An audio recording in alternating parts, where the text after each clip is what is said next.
बाबा जी इस तरह से शब्द प्रयोग करते हैं कि जो प्रश्न उठेगा उसका वहीं पर समाधान मिल जाए कि शंकर जी अविनाशी है, मृत्युंजय है, 87,000 क्या 87 लाख वर्ष की समाधि होए तो भी स्वाभाविक।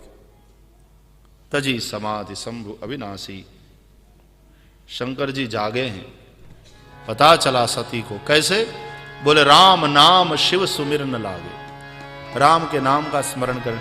बोले बाबा की भूमिका देखिए, या तो वे समाधि में होते हैं और जब समाधि में नहीं होते तो राम नाम का जप करते हैं। समाधि में होते हैं ये ज्ञानी की भूमिका है, राम नाम का जप करने लगते हैं ये भक्त की भूमिका है। तुम पुनि राम राम दिन राति सादर जपहु अनंग अराती। दिन रात राम नाम का या तो जप करते हैं या तो समाधिस्थ होते हैं। तो जाने वो सती जगतपति जागे। सती को पता चला जागे हैं। कौन? जगतपति। अब ये मेरे पति नहीं है, जगतपति जागे हैं। पता कैसे चला? बोले राम नाम का स्मरण कर रहे थे इसलिए।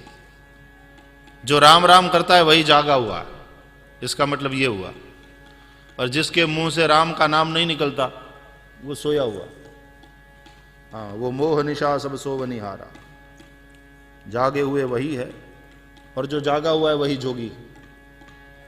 तो जागा हुआ वही है जो राम नाम सतत स्मरण करता है। एक बार कबीर साहब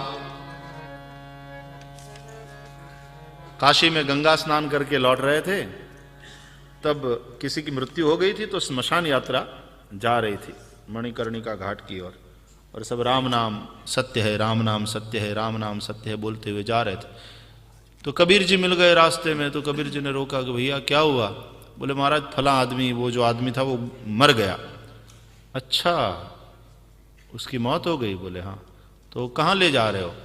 तो बोले मणिकर्णिका घाट ले जा रहे हैं। अच्छा, क्यों ले जा रहे हो? बोले कमाल है महाराज, वहाँ दाह संस्कार के लिए। अच्छा, दाह संस्कार के लिए जा रहे हो, तो ये राम राम क्यों बोल रहे हो? लोगों ने सोचा आज कबीर जी को क्या हो गया। अरे महाराज, जब कोई मर जाता है और उसको ले जाते हैं स्मशान तो राम नाम बोलते हैं। अच्छा, तब राम नाम बोलते हैं, तो ये जो मर गया है वो क्यों नहीं बोलता? तो लोगों ने कहा कमाल है महाराज, वो कैसे बोलेगा, वो तो मर गया है। अच्छा, वो मर गया है इसलिए नहीं बोल रहा है, तो तुम लोग क्यों बोल रहे हो?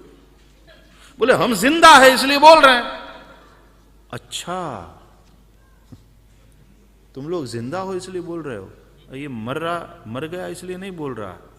अच्छा अच्छा, इसका मतलब ये हुआ कि जो नहीं बोल रहा है राम का नाम वह मर गया है, और जितने बोल रहे हैं वो सब जिंदा है। बोले बिल्कुल ठीक। कबीर जी ने कहा हम भी वही कह रहे हैं, जिसके मुंह से राम नाम नहीं निकलता वो तो मरा हुआ है, और जिसके मुंह से राम का नाम निकल रहा है वही हकीकत में जिंदा है, वही हकीकत में जी रहा है।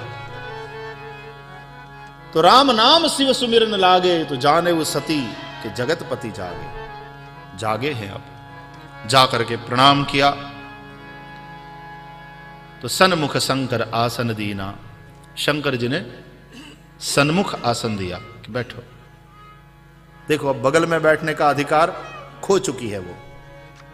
या तो वामांग में होती थी या अंक में होती थी। यस्यांके च विभाति भूधर सुता देवा पगा मस्तके भाले बाल विधुर गले च करलम यस्यो रसिव्यालराट सोयम भूति विभूषण स्वरवर सर्वाधिप सर्वदा शर्व सर्वगत शिव शशिनिभ श्री शंकर पातु माम।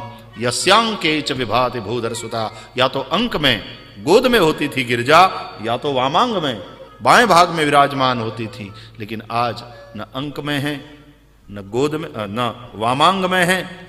सन्मुख शंकर आसन दीना, सामने आसन दिया, क्योंकि यह अधिकार वह खो चुकी। सामने बैठी, दुखी हो गई, स्वाभाविक। और उसके हृदय की व्यथा को दूर करने के लिए शंकर जी ने कथा का आश्रय किया। लगे कहन हरि कथा रसाला। संसार की व्यथा को दूर करने वाली भगवान की कथा ही है।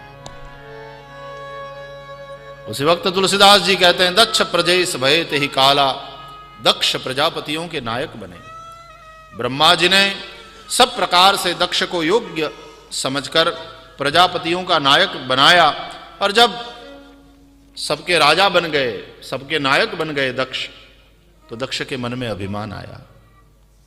पद प्रतिष्ठा सत्ता को पचाना बहुत कठिन है। बड़ अधिकार दक्ष जब पावा, तो अति अभिमान हृदय तबावा। अभिमान हो गया। इसलिए पद मिले, प्रतिष्ठा मिले, संपत्ति मिले, उसके साथ साथ सत्संग हो, ये बहुत आवश्यक है। तभी आदमी अहंकार से बच सकता है।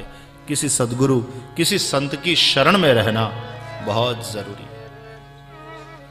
वरना अहंकार आएगा और अहंकार पतन की ओर ले जाएगा। अहंकार से आदमी गिरता। गर्व कियो सोई नर हार्यो, सिया राम जी से गर्व कियो सोई नर हार्यो रे। गर्व कियो पहली वननी चरोठिए,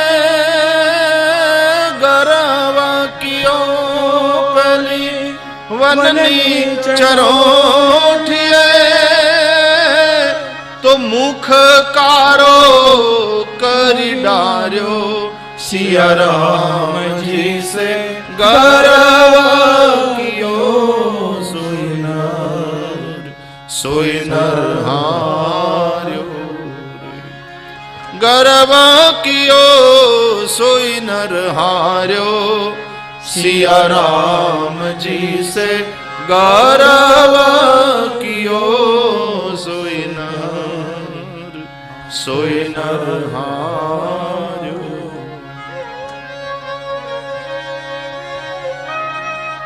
बन की वो गूंजा रत्ती, लाल लाल रंग होता है ना उसका, तो अपने रंग का बड़ा अभिमान हो गया, तो कुदरत ने उसका मुंह काला कर दिया, है ना, एक काला दाग होता है उसमें।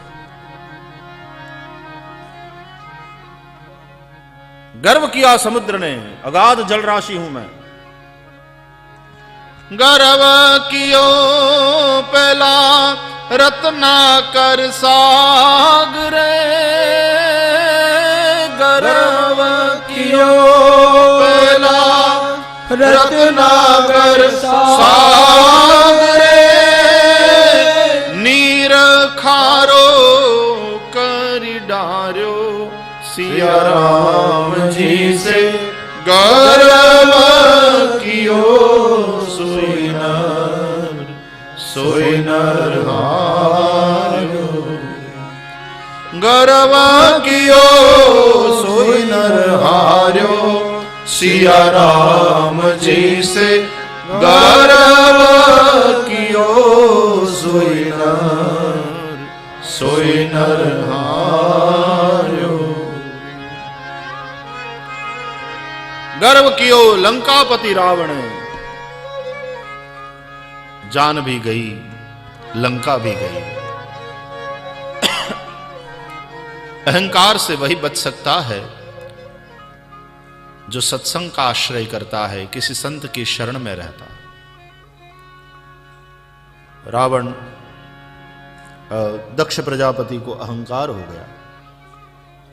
दक्ष प्रजापति ने सब ऋषि मुनियों को बुलाया, यज्ञ का आयोजन किया। उस यज्ञ में सभी देवताओं को निमंत्रित किया, लेकिन शंकर जी को निमंत्रित नहीं किया, क्योंकि बीच में एक बार ऐसा हुआ था, प्रजापतियों और ऋषियों की सभा में सब लोग बैठे थे, प्रजापति दक्ष का आगमन होने वाला था, सब प्रतीक्षा कर रहे थे। और जब दक्ष प्रजापति का आगमन हुआ तो वो प्रजापतियों के नायक है, तो सब लोग अपने अपने आसन से उठ खड़े हो गए। उसके सम्मान में होना चाहिए ना, एक बड़ों के प्रति आदर है। दो जने खड़े नहीं हुए, एक ब्रह्मा और दूसरे शंकर जी। तो ब्रह्मा तो पिता है, तो आकर के दक्ष ने अपने पिता को प्रणाम किया और फिर सभा के ऊपर दृष्टि करी सब लोग उठ खड़े हो गए थे दक्ष के सम्मान में, लेकिन शंकर जी उठे नहीं। शंकर जी दक्ष के जवाई हैं। दक्ष की बेटी सती का विवाह शंकर जी के साथ हुआ। तो जवाई वैसे भी पुत्रवत होता है, और ससुर जी पिता के समान होते हैं, सम्मान करना चाहिए। और यहां तो ये ऊंचे पद पर भी हैं। शंकर जी उठे नहीं तो दक्ष को बड़ा बुरा लगा। इन्होंने नहीं उठ करके मेरा अपमान किया। देखो, बड़ा आए तो छोटे को अपने आसन से उठकर उसका अभिवादन करना चाहिए, उसको प्रणाम करना चाहिए। ये छोटे का कर्तव्य है, लेकिन ये बड़ों का अधिकार नहीं है। इसको ठीक से समझो। दूसरों के कर्तव्य को अपना अधिकार कभी भी नहीं समझना चाहिए। झगड़े की जड़ यही है। दूसरों के कर्तव्य को अपना अधिकार समझना, ये झगड़े की जड़ है। पति का जो कर्तव्य है पत्नी के प्रति, उसको पत्नी अपना अधिकार समझ लेती है तो झगड़ा शुरू हो जाता। उसी तरह पत्नी का जो कर्तव्य है, जो फर्ज है, उसको पति अपना अधिकार समझ ले तो झगड़े की शुरुआत हो जाती। संतान का जो कर्तव्य है मां बाप के प्रति, उसको मां बाप अपना अधिकार समझ ले, या मां बाप का जो कर्तव्य है संतान के प्रति, उसको संतान अपना अधिकार समझ ले तो झगड़े की शुरुआत हो जाती है। इसलिए दूसरों के कर्तव्य को अपना अधिकार कभी भी न समझे।